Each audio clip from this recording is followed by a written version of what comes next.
بسم الله الرحمن الرحيم. الصلاة والسلام على سيدنا محمد وعلى آله وأصحابه أجمعين. أهلا بيكم في فيديو جديد ويوم جديد. لو أول مرة تشوفي قناتي ما تنسيش الاشتراك في القناة وتفعيل الجرس عشان يوصل لك كل جديد أنا بعمله.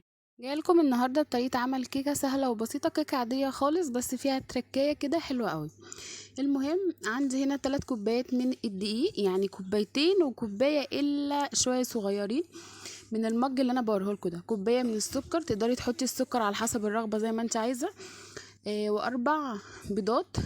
بكوين بسكوت، طبعا تقدري تستخدمي البسكوت اللي انت حباه. هنيجي بقى هنا هحط برضو كوبايه لبن ونص كوبايه زيت.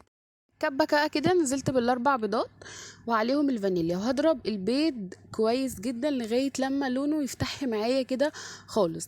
بعد كده هضرب هنزل عليه بكوبايه من السكر، وبرده هخلط كل المكونات دي مع بعض لغايه لما اللون، عايزاكي تخلطي المكونات لغايه لما اللون يبقى معاكي اللي هو اصفر فاتح قوي.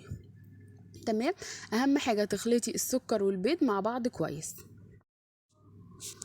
هنا بقى في المرحله دي هتنزل كده باللبن والزيت، تقدري تنزلي بالاتنين مع بعض او كل حاجه لوحدها. اهم حاجه تكون المكونات بدرجه حراره المطبخ، ما يكونش اللبن ساقع، يعني ما يكونش اللبن في التلاجة وتستخدميه وهو ساقع، ما يكونش برضو البيض في التلاجة، لا كل حاجة تكون بدرجة حرارة المطبخ. وهتخلطي كل المكونات دي كويس جدا.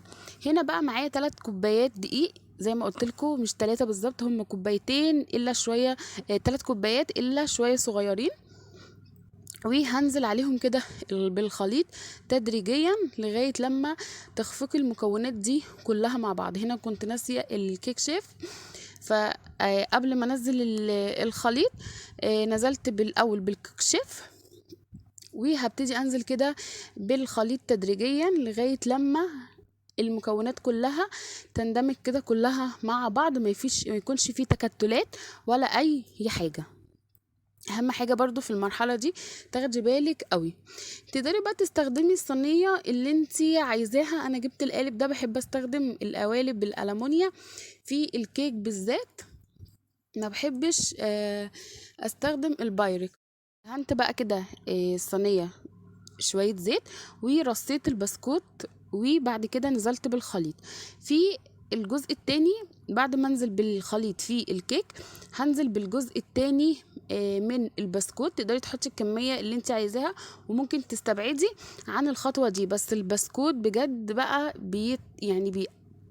بيديكي كده قرمشه حلوه قوي. هنيجي بقى نعمل لها كده شربات او سيرم. بحط طبعا كلنا عارفين الشربات بيتعمل ازاي. انا حطيت هنا نص كوبايه ميه على نص كوبايه سكر وليمونيه كده، وشلت برضو اللي هو البذر والحاجات اللي بتكون في الليمون، وهقلبها كويس وهسيبه بقى على نار كده يتقل ويندمج مع بعض. المهم واحنا بنحط الشربات على الكيك تكون ماشي الكيكه سخنه لكن الشربات يكون برد خالص. انا هنا صبرت اللي كنت لسه مطلعه الكيكه والشربات كان يعني اندمج وكان بارد. اهم حاجه بشوكه كده هتبتدي ان انت تعملي سكوب او تشكشكي الكيكه، وبعد كده هنزل عليها بالشربات وهتسيبيها بقى تبرد خالص، وبعد كده تقطعيها. حلوة قوي. جالك ضيوف الصبح مع الشاي بلبن هتعجب اولادك جدا بجد. حلوة قوي، والبسكوت فيها كان طعمه رائع، والسيرم على الكيكة برضو طعمها حلو قوي بجد، تحفة. بتمنى ان انتوا تجربوها. اتمنى الفيديو يعجبكم واشوفكم في فيديو جديد. استودعكم الله، مع السلامة.